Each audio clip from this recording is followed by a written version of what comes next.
Welcome to Season 18 of the 5-Minute Biographies podcast from 5minutebiographies.com, where each week we tell you interesting things about interesting people in about 5 minutes. If you enjoy the show and would like to support us, why not consider buying us a coffee? Head on over to 5minutebiographies.com/coffee to see how. This is episode 10, William Shakespeare.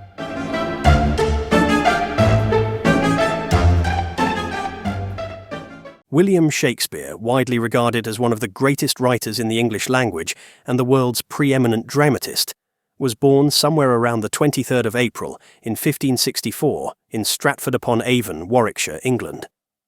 Though much about Shakespeare's life remains a mystery, the legacy of his work endures, with his plays and poetry forming a foundational part of English literature. His work explored timeless themes of love, power, jealousy, betrayal, and human nature itself, making him a towering figure in literary history. Shakespeare was the son of John Shakespeare, a prosperous glover and town official, and Mary Arden, the daughter of a wealthy landowner. He was the third of 8 children, though only a few of his siblings survived into adulthood. William likely attended the King's New School in Stratford, where he would have received a classical education grounded in Latin literature and rhetoric, a foundation that would later influence his writing. No university education is recorded for Shakespeare, which has led some to question the authorship of his works, though most scholars agree he was their true creator. At the age of 18, Shakespeare married Anne Hathaway, who was 8 years his senior, on the 27th of November, 1582. Their marriage produced 3 children: Susanna, born in 1583, and twins Hamlet and Judith, born in 1585. Tragically, Hamlet died at the age of 11, an event some believe influenced Shakespeare's later works, particularly his exploration of grief and loss. After the birth of his children, there are few records of Shakespeare's activities for several years, a period known as the lost years. It is not until 1592 that Shakespeare reappears in London, already active as a playwright and actor. By the early 1590s, Shakespeare had established himself in the London theatre scene. His early works, including Henry VI and The Comedy of Errors, displayed a budding talent for storytelling and characterization. Shakespeare's fame grew as he honed his craft, and by 1594, he was part of the Lord Chamberlain's Men, a leading theatrical company. With the patronage of King James I, the company later became known as the King's Men. This association provided Shakespeare with financial security and creative freedom, allowing him to produce some of his most enduring plays. Shakespeare's work can be divided into 3 broad categories: comedies, tragedies, and histories. His comedies, such as A Midsummer Night's Dream, Twelfth Night, and As You Like It, are characterized by humor, mistaken identities, and often a celebratory resolution. His tragedies, however, stand out as some of the most powerful works in literature. Plays like Hamlet, Othello, King Lear, and Macbeth explore the darkest aspects of human nature, delving into themes of ambition, jealousy, madness, and betrayal. Shakespeare's histories, including Richard III and Henry V, present the struggles of kingship and the turbulent politics of England, reflecting the concerns of Elizabethan society. The themes Shakespeare explored continue to resonate because they reflect the complexity of human emotions and motivations.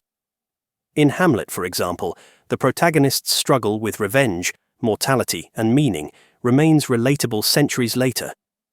In Othello, the destructive power of jealousy is vividly depicted, while Macbeth examines ambition and guilt. The depth and nuance Shakespeare brought to his characters transformed the art of playwriting, and his works invite endless interpretation and analysis. Shakespeare was also a master of language, credited with coining hundreds of words and phrases that are still in common use, including break the ice, heart of gold, and wild goose chase. His genius lay in his ability to capture the complexity of the human experience in words that are both poetic and accessible.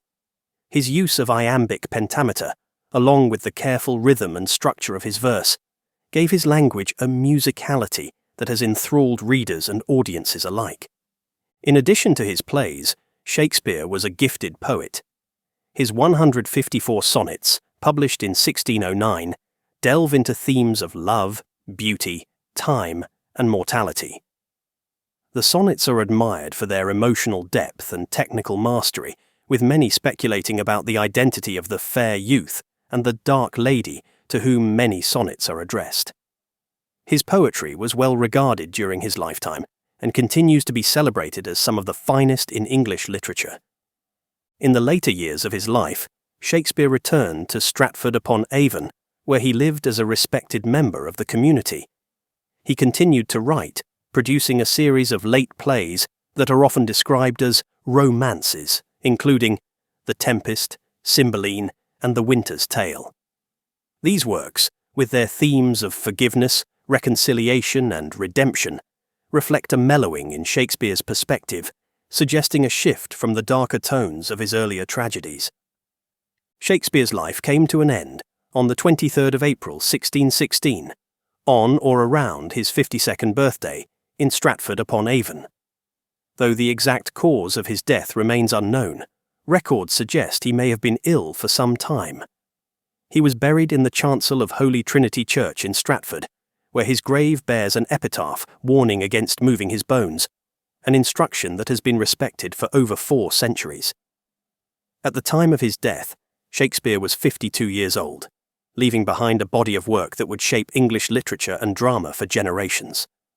Following his death, Shakespeare's friends and fellow actors John Heminges and Henry Condell published the first folio, in 1623, a collection of 36 of his plays.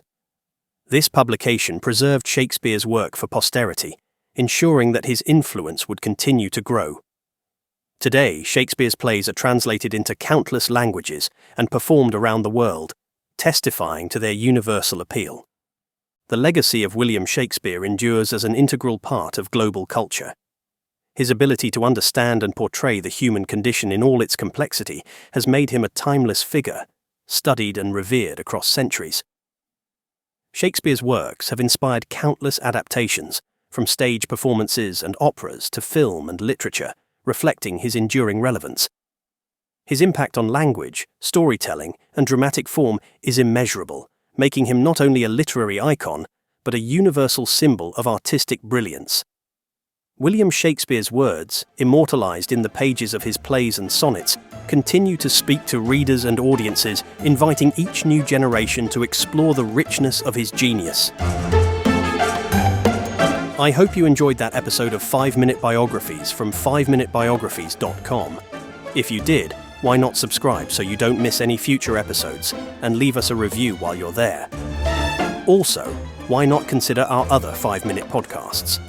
5-Minute History, 5-Minute Murder, 5-Minute Mysteries, and 5-Minute Warfare. Thanks for listening, and I'll see you next week.